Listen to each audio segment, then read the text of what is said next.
Hey YouTube, Nurse Marc here. Let's talk about 3 pieces of fitness equipment that should be in your gym bag.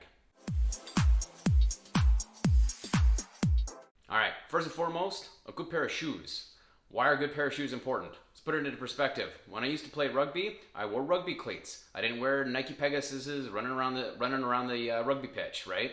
Usain Bolt didn't wear clogs when he broke world records, although he probably could have because he's Usain Bolt, but that's not the point.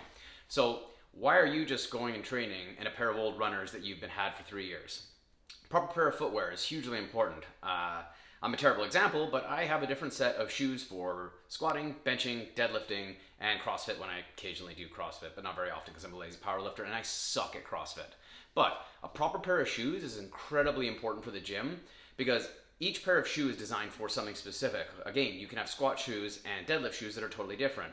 A set of Addy Powers, which are really great for squatting and benching, aren't going to be good for deadlifting because they got raised heel, but a set of like Sabo deadlifts are great for deadlifting because they're flat and they get you nice and close to the ground.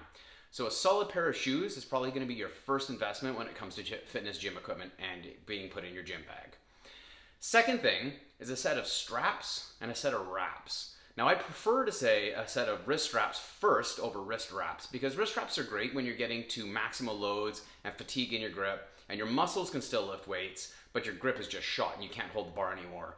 But they're also habit forming. You see a lot of guys just throw them on immediately when they start working out and then they reduce their grip strength and the forearm development.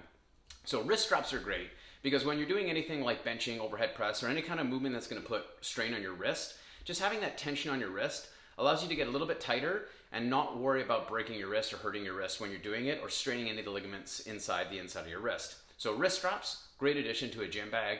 Wrist wraps, great addition. Wrist straps also a good addition as long as you can not make them a habit forming thing and only yank them out when you've either ripped the crap out of your hands or your grip is just totally gone for the day.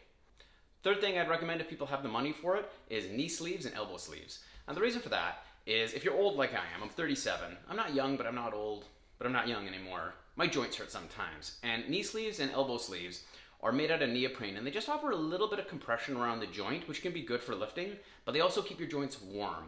So once you've gone ahead and you've like worked up to your work sets and the fluid in your joints are warm, when you take a rest, they start to instantaneously cool down because you're not moving around as much. But if you got knee sleeves and elbow sleeves on, it keeps that joint fluid warm, so you don't have to keep rewarming up every single time you go to do a set, all right? Maybe it's an old person problem, I don't know.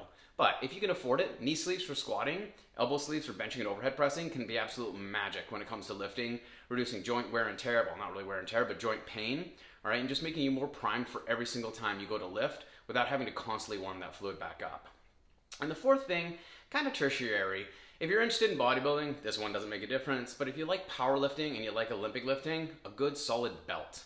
All right, and then knowing when to throw that belt on. If you're doing your very first low end set and you're throwing your belt on, you're probably wrong.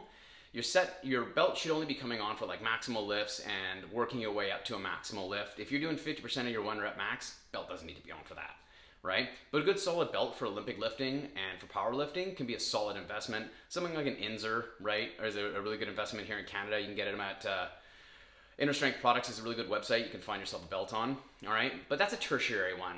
You can get strong as hell, all right, without a belt. You can deadlift, you can squat, you can do all of those things without a belt.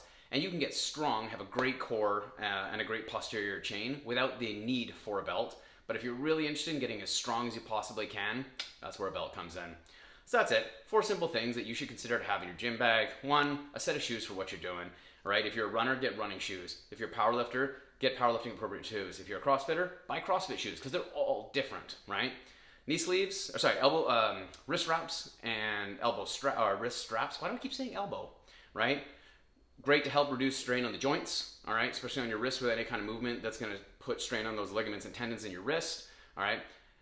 Knee sleeves and elbow sleeves if you're old like I am, all right? Great for keeping the joints warm. And lastly, a belt if you feel like it, all right? If you want to get as strong as hell, a belt's gonna help you do that. That's it, boys and girls. Like and subscribe, questions and comments down below. And as always, eat like a bodybuilder and train like a powerlifter who use belts.